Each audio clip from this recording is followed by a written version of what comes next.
మన దేశంలో under nutrition poverty ఉన్న దేశంలో ఒబిసిటీ ఇస్ ఇంక్రీజింగ్. ఒక విషయం మీకు చెప్తాం, అమెరికా వంటి దేశాల్లో obesity is more prevalent in the poorer people. India వంటి దేశంలో obesity is more prevalent in the upper middle class and richer people. It's very interesting observation. Podcast చూడలేకపోతున్న వాళ్ళ కోసం వెరీ క్యూరియస్ బైట్స్ అన్నింటిని తీసుకొచ్చి ఈ క్లిప్స్ ఛానల్లో వేస్తున్నాం. డూ సబ్స్క్రైబ్ రా talks clips. Obesity is actually crossing under nutrition అనే ఒక ఆర్టికల్ చదివా. అంటే న్యూట్రిషన్ లెస్గా ఉన్న వాళ్ళకంటే ఒబేస్ అయిన వాళ్ళు లేకపోతే లావ్ అవుతున్న వాళ్ళు ఈ ఇష్యూస్తో బాధపడుతున్న వాళ్ళు ఇంకెక్కువ అవుతారు. And right now it is 38% of the world's population is what it mentioned. And ఇంకొక 10 yearsలో అనుకుంటా 2035 అనుకుంటా it's going to become 50% of the population obese అవుతారు అనే ఒక ఆర్టికల్ చూసినప్పుడు వణుకు పుట్టింది నిజంగా. ఐ థాట్ లైక్ ఈ స్టేట్మెంట్ ముందు పెట్టేసి I want you to be. మీరు ఇంత చక్కగా చెప్పారు స్టాటిస్టిక్స్, అది అక్షరాల నిజం.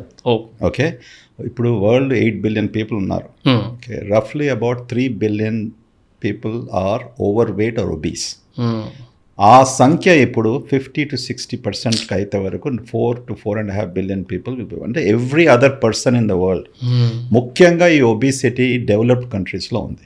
ఇప్పుడు అమెరికాలో సుమారుగా ఇప్పటికీ 150 million people are considered to be overweight and obese. ఆ సంఖ్య 200 million దాటిపోతుంది. Okay, in another 3 or 4 years. ఇప్పుడు ఇండియా మనం పువర్ కంట్రీ అన్నాము, డెవలపింగ్ కంట్రీ అన్నాము. Okay, we're the lower social economic status, 600 million people rural areas అంటున్నాము. Okay, why is India in the top 5 or 6 obese countries? Okay, can you believe that? మన దేశంలో under nutrition poverty ఉన్న దేశంలో obesity is increasing. ఒక విషయం మీకు చెప్తాం, అమెరికాలో ఫాస్ట్ ఫుడ్ కల్చర్ ఉన్నందుకు, ఓకే, నువ్వు $4 పెట్టుకుంటే వాడు హ్యాంబర్గరు, కోకు, పెప్సీ ఇవన్నీ తీసుకొని డెజర్ట్ తీసుకొని $3-4 పెంచుకోండి. అందుకని it's a big problem amongst people in the lower, they can afford that only కాబట్టి. lower social economic group. ఇప్పుడు మనం ఇండియాలో కూడా అదే అంటున్నాం కదా, fast food is a bad culture అనేసి. పిల్లల్లో ఒబిసిటీ ఇంత పెరుగుతుంది. Today 1 in 15 15% of the children మన దేశం 15% వరకు children are obese, which is only going to increase to 20 to 25%. అంటే సుమారుగా అవుట్ ఆఫ్ ఎవ్రీ 4 kids ఒక్క పిల్లగాడు ఒబీస్ అవుతాడు by the time is going to reach 12 or 15 years. ఇప్పుడు దాని కాన్సిక్వెన్సెస్ మనం ఆలోచిస్తే భయమేస్తుంది. Because childhood obesity is the most dangerous thing in the further development of the child.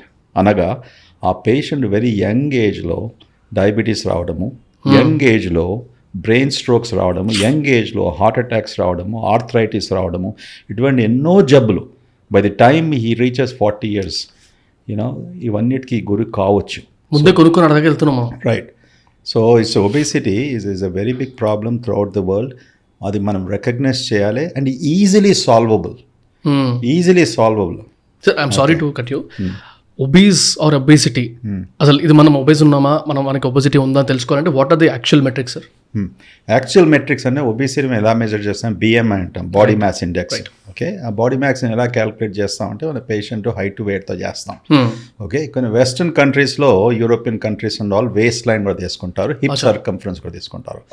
Okay, in fact actually hip circumference waist line అది is suppose to be little more accurate then BMI. ఇప్పుడు doctors దగ్గర ఇవాళ అన్ని computer systems ఉన్నప్పటికీ అది automatically integrate అయ్యి కూడా ఉంది. ఒక పేషెంట్ హైట్ వెయిట్ ఎంత చేస్తే ఆటోమేటిక్లీ BMI చేస్తుంది. Okay, so one objective parameter quickly to say what is your BMI.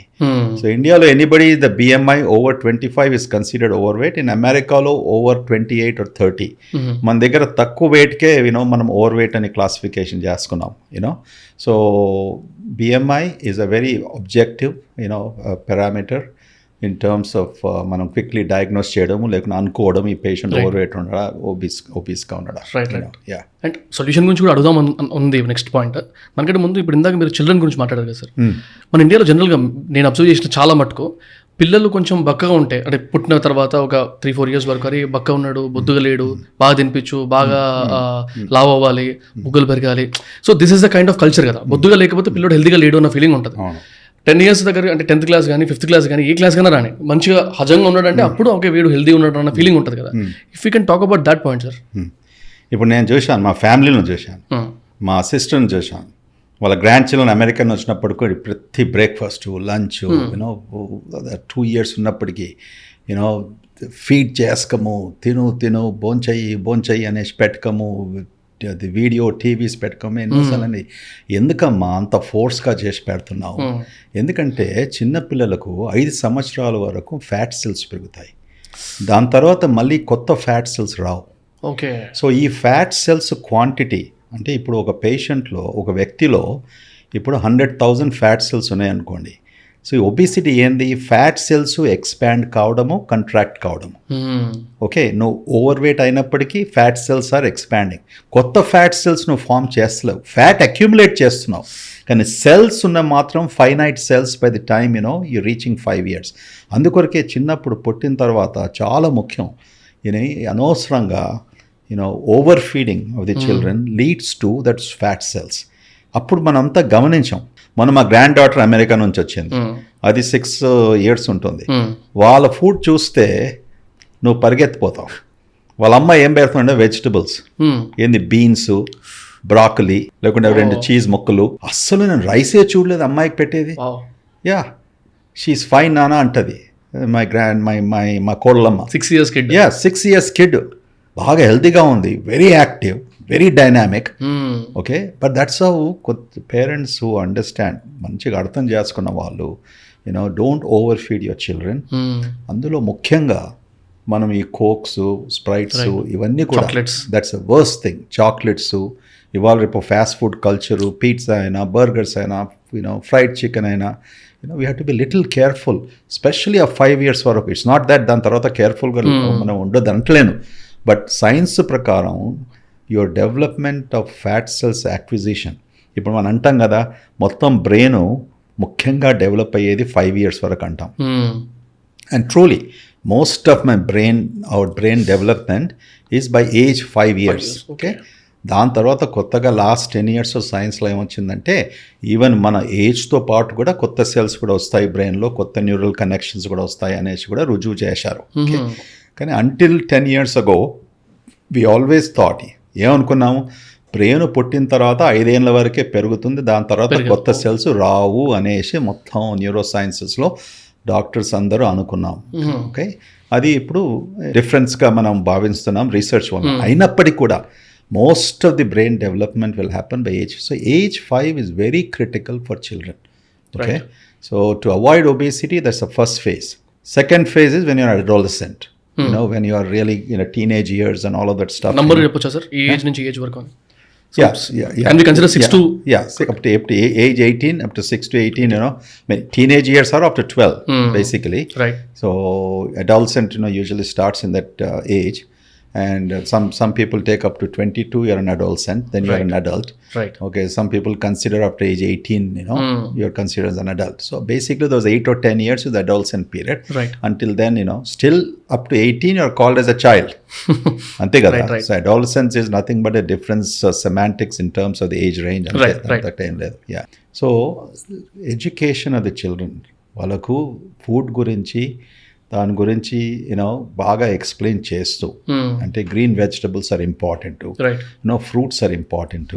అప్పుడప్పుడు నువ్వు పిజ్జా స్లైస్ తినవచ్చు, వన్స్ ఇన్ అ టైమ్ నీకు కోకో స్ప్రైటో తీసుకోవచ్చు, బికాస్ షుగర్ ఈజ్ బ్యాడ్ అనేసి long term effects of sugars అని ఎక్స్ప్లెయిన్ చేస్తూ. కొంతమంది వాళ్ళ ఫ్యామిలీలో ఇఫ్ సంబడి హెస్ డైడ్ అనుకోండి, మరణించారనుకోండి, తాతనే కానీ అమ్మమ్మనే కానీ ఒకసారి ఇలా డయాబెటీస్ వచ్చింది, వాళ్ళు షుగర్ అంతా జీవితం అంతా దీనివల్ల వచ్చిందని ఇటువంటి ఉదాహరణ ఇస్తూ, okay, where they can understand. అందరూ అండర్స్టాండ్ చేసుకోరు, at least to understand that is very important. Then lack of exercise, okay, improper sleep, ఇవన్నీ కూడా అడోలసెంట్ పీరియడ్లో, ఎందుకంటే అప్పుడు తీవ్రంగా హార్మోనల్ చేంజెస్ వస్తుంటాయి ఆ పీరియడ్లో. ప్రతి ఫ్యామిలీలో ఒక మంచి అంకులే కానీ, ఒక బ్రదరే కానీ, లేకుంటే ఒక గుడ్ ఫ్రెండే కానీ వాళ్ళతో ఎక్కువగా వింటారు. చిల్డ్రన్ వన్ గుడ్ పర్సన్ ఉంటాడు. ఎస్, యూజువలీ పేరెంట్స్ చెప్పినప్పటికీ children this is my feeling, they think that parents only keep lecturing. Right. They don't do anything. So if they have something, అమెరికాలో గాడ్ ఫాదర్స్ అంటాం కదా, God mother, God father అంటాం కదా, వాళ్ళతో when they tell, అప్పుడు వాళ్ళు చెప్పినప్పటికీ వాళ్ళు ఎక్కువగా వింటారనేసి నేను భావిస్తాను. Got it. Thank you for watching the clip. Full podcast చూడాలనుకుంటే కింద డిస్క్రిప్షన్లో లింక్ ఉంది, గో వాచ్ ఇట్.